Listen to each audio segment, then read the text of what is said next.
Buenos días, Tefft.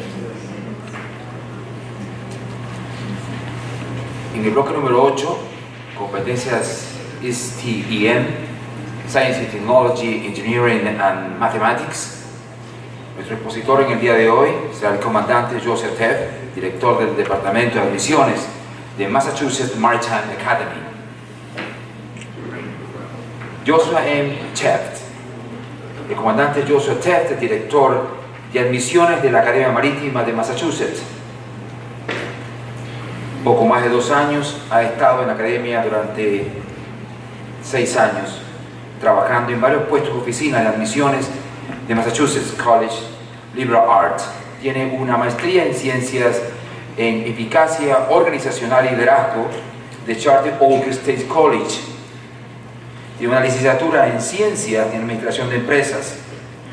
Su experiencia profesional, además de su papel en admisiones, el comandante Tefft es también asesor de la Asociación de Gobierno Estudiantil, entrenador asistente de hockey sobre hielo para el equipo de la Academia Marítima de Massachusetts. Es parte del comité del Día del Canal de Cape Cod Bay con la Cámara de Comercio del Canal de Cape. El tema del señor Tefft es experiencias en la integración del STEM, Competence into Cadets Curriculum. Nos acompañará en la relatoría el día de hoy el ingeniero Alejandro Palacios, Bachelor of Science in Maritime Transportation. Welcome to Panama, my commander.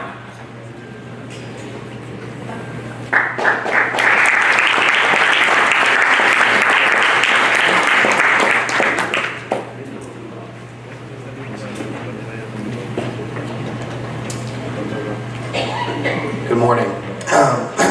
So I have to apologize, my PowerPoint presentation didn't transfer with me from the United States, so you'll just be getting me speaking directly to you today, but I want to say thank you so very much for having me here this morning. I'm so delighted and honored to be speaking at such a distinguished conference to you folks.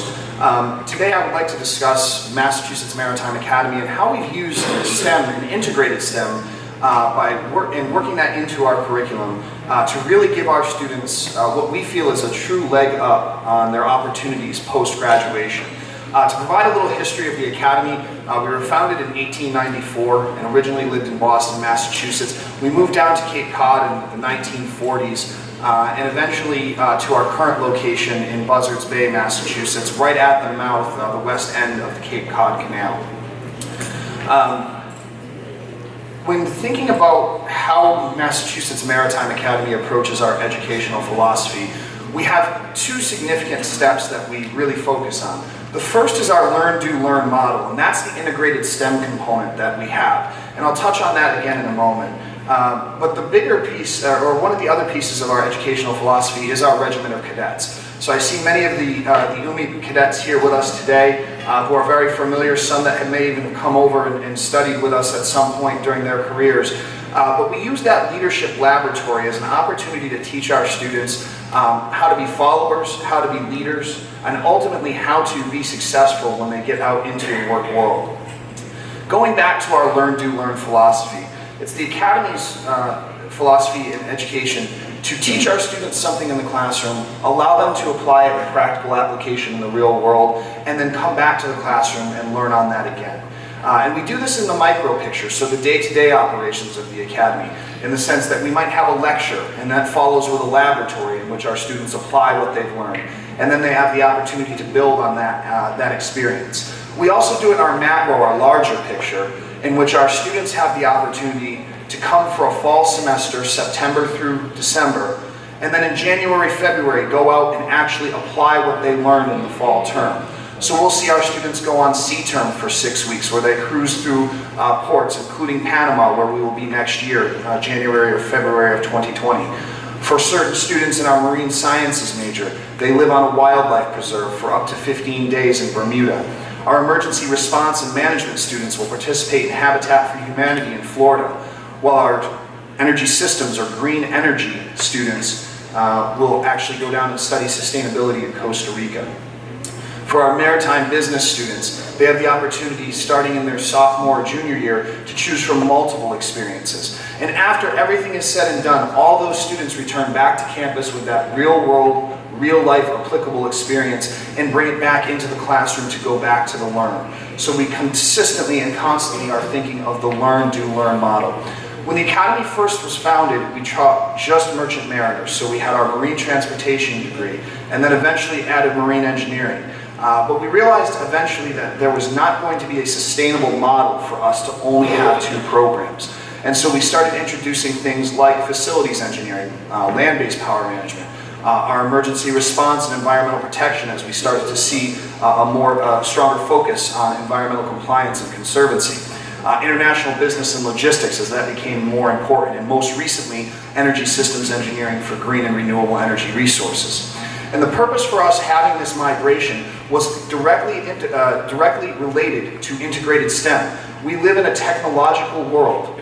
It is constantly changing. And so we had to make sure that we focused on providing our students the opportunity to be successful in the workforce when they graduated from the Academy. So in looking at the way that we integrated STEM, we first started by upgrading our technologies on campus. We allowed our students to have lab spaces that were current and up to date with standards and practices out in the workforce. We figured this out by speaking to our alumni network and finding out what were their challenges when they graduated from the Academy. What were the things that they struggled with, and how did they find themselves overcoming some of those challenges? We spoke with employers and asked them what were they looking for in our students. And what we found is that although we were integrating the STEM and our students were having great success in their careers once they graduated, one of the other challenges that started to occur was their ability to communicate successfully. So in addition to integrating STEM into our curriculum, we also integrated a significant number of liberal arts-based courses to help our students ensure that they are good communicators, that they can write and speak well, and that coupled with the regiment of cadets has allowed them to take on those significant leadership roles very soon after graduation, if not immediately after graduation. Because STEM has become such a popular area, we've realized that we need to start turning students onto the STEM focuses earlier on in their careers. And so one of the big pushes from the Academy and from the Admiral at the time was it's currently Admiral McDonald at the time, I can't his name, not important. We focused on pre-college acceptance. And so we started working as early as 6th and 7th grade with students in junior high school to get them focused on STEM. We brought camps to the Academy. We offer a camp for our high school age students. We also started doing recruitment events in which we would go out and meet with students at STEM conferences. We've partnership with the Girl and Boy Scouts of America to ensure that we are starting to turn students onto the STEM disciplines. And we've seen the results come in very strong. Over the last 10 years, we've seen our average GPA for entering students raise almost half a GPA point, from approximately an 83 to 84, or 2.8, up to a 3.2, so approximately the 88 to 90 range. We've seen our SAT and ACT average scores increase as well. But more importantly than the results of what we've seen coming through the door to the Academy, it's the results of what we've seen beyond the Academy. There's a great photo on our campus of the city skyline of Boston, and there's little gold dots labeled over the top of several of the buildings in the city of Boston that designate facilities engineers that are running those buildings and keeping the city of Boston awake and alive.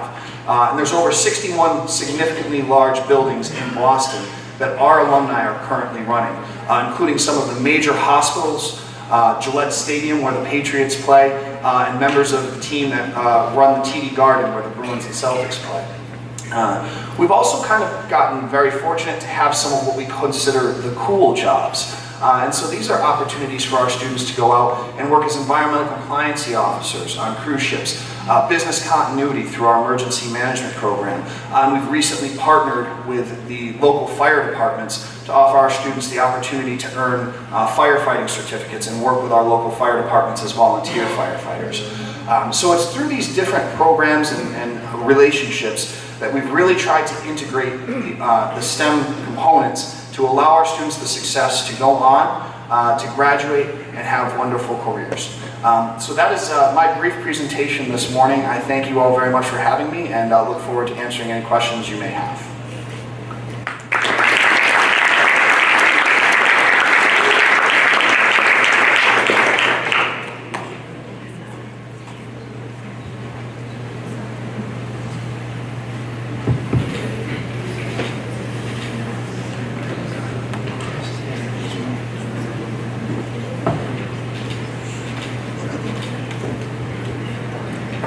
Good morning, everybody.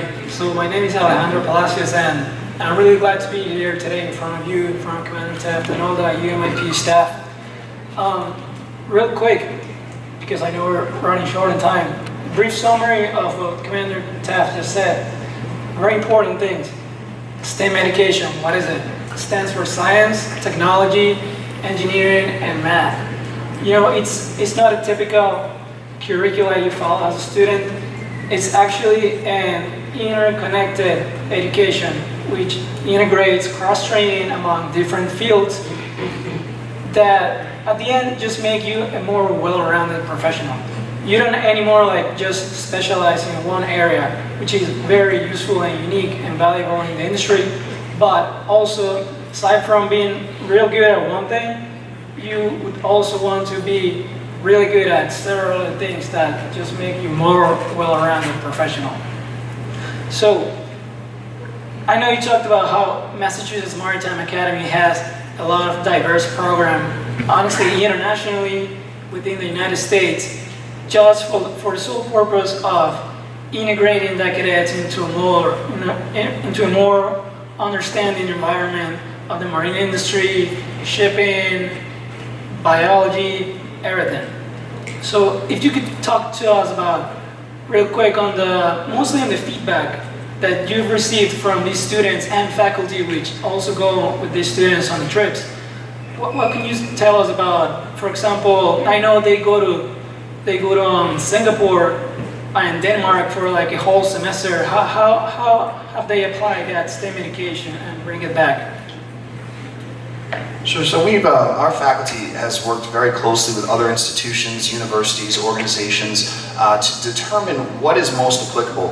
I remember when I did my internship as an undergraduate student, and one of the first things that I was told was to go file papers. And I thought to myself, well, I don't know where I'm going to apply this when I graduate. Filing papers is something that seems pretty menial and not really a life experience or an opportunity to really learn about the field that I was trying to get into. And so when we think about our travel experiences, our internships, co-ops, those are vetted very closely by our faculty to ensure that our cadets are actually going out and getting real-world applicable experience. They're not just simply filing papers and fetching coffee. Not to say that they can't or won't, but that's not their only sole objective during those. And the opportunities that the students take to go and travel abroad, they're not just learning opportunities in the classroom, they are learning opportunities in both the professional field and the cultural experience that goes along with those travels. So we do have students that come here to Panama, students that go to Denmark, to England, to Singapore, Dubai. Again, I mentioned Bermuda and Florida earlier. And so they take those experiences, and these are early on in their career. These are in their freshman and sophomore years. And that helps feed back into what they're going to choose to do when it comes to their internships and co-ops, which can be done nationally, internationally. And that's based on what the student's experience has been, also what they're ultimately looking to do and what their ultimate objectives are in the long term for their goals for their career. So we often find that students that have had the opportunity to travel in that earlier part of their career at the academy will then take that same opportunity later on. And that comes in the form of finding internships either through the faculty or also through our career services department. And looking for that feedback both from the graduates as well as the potential employers. We have a career services team that works very, very closely with those employers to determine not only what their needs are, but how we can better serve them. And no stronger indication of that relationship occurs than about 2 weeks ago on campus when we had our career fair, in which over 130 employers showed up to meet with our students, to recruit our students for both jobs and internships. Of the 130 companies that were on campus that evening, about 50 or so stayed back for the next day on Friday and had interviews all throughout campus. And I'm proud to report that the student government president, who I work very closely with in that role, already has 2 job offers in hand and doesn't graduate until June. So we found again that integrated STEM, the opportunity for our students to travel, be exposed to both cultural and professional experiences, has really given them the leg up. And that's why we see such a great job placement rate and why we were recently voted the 21st best college in the United States by Times Money magazine. So we're very proud of that, and we continue to strengthen and develop those relationships throughout the weeks, months, and years as we continue to move forward. Thank you. That is very true what you just said. And actually, you just talked about how important it is to start students like real early on this STEM process of education. As a matter of fact, in the United States, about only 60% of high school students actually know what they want. And if they're pursuing a STEM career, and if they're proven to be proficient in mathematics and science. And also in the United Kingdom, statistically, just in about 2 years, about 100,000 graduates would have to graduate with a STEM major just to meet a demand of the industry. So this is quite alarming, but I'm pretty sure we are prepared to embrace this challenge, the educators, to the students, and all that. So, yes, learn, do learn. That's what Massachusetts Maritime is all about. Myself, as a recent alumni of marine transportation, I can tell that in all the different 7 majors, in my case, I spend most of my time on board our training ship, the Kennedy, which is literally a floating classroom. Everything that I learned in the classroom, then consequently in laboratories, and then up on the training ship, everything comes together within the other majors too, and makes you up as a well-rounded cadet and professional in the future. And to reiterate some of those points, I think it's important to also understand that with the integration of STEM, as I mentioned before, living in a technological world, if you buy a phone or a computer today, it's out of date tomorrow. And so it's very difficult in some instances for us to train our students in the present for what they're going to do in the future, because it's very likely that the technology they'll be using does not exist today. That the job that they may be doing does not currently exist or may very well evolve significantly before they're ready to tackle that challenge. And that's where we find that the integration of the liberal arts component to our education and through our general education curriculum, which takes up about 1/3 of our total curriculum, is allowing our students to become those lifelong learners, very adaptable, giving the ability to think on their feet, and ultimately going back to what we consider to be the admirable traits of a mariner. Someone that's willing to be part of a team but can also work individually, someone that's willing to get their hands dirty when it's necessary but can also sit and be up here on stage and speaking in front of this wonderful audience. And ultimately someone who is able to adapt with the time, because as we all know, the only constant right now is change. And so our students use these experiences, as Alejandra has, to be able to adapt, adjust, and come out very strong on the other end. Thank you. If anybody from the audience has any questions for Commander Tefft?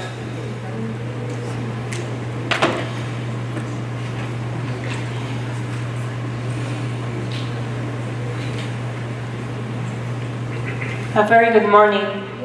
Just a quick question.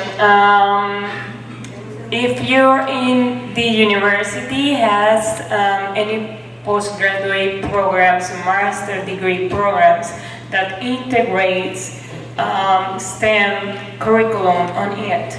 I'm an officer of the WASH, and I know how important it is to have nowadays a major integration of all of this, and I know for the professional life, the cadets will be more efficient in the world. So, as you just mentioned, the technological part will change very quickly. So what's the plan for the university to discontinue education, and in the same time we can take advantage of as well? Thank you. Excellent, thank you for the question. We do offer 3 master's degree programs at the Academy: Emergency Management, Facilities Management, and Maritime Business Management. They are all professional programs, so they are designed for working professionals. However, we have recently introduced a 4+1 opportunity, so students that qualify can actually take the first year of their master's program in their senior year, and then complete in that 5th year the back half or the second half of their master's degree program. To answer your question about how do we plan to address the changes in technology, those programs are going to teach some of the technical skills, but they're also going to teach some of the soft skills. And that again speaks back to some of the liberal arts education, but more so in this instance, the management side. And so the technical skills that come along with being an emergency manager or a business manager or a facilities manager, those we don't necessarily know that they're going to change, and if they do, there will be hands-on or on-the-spot training that goes along with that. But more importantly, we teach those management components in conjunction with the technical skills to allow our students the opportunity to be able to adapt when those changes do occur. And then as significant changes take place, we do try to upgrade our facilities as best as possible for the opportunity to have the hands-on training necessary at that time to be ready to face the needs of the industry when they do graduate and move on from that program. Any other question? Well, thank you everybody for your attention this morning. We will proceed with the program. Thank you all.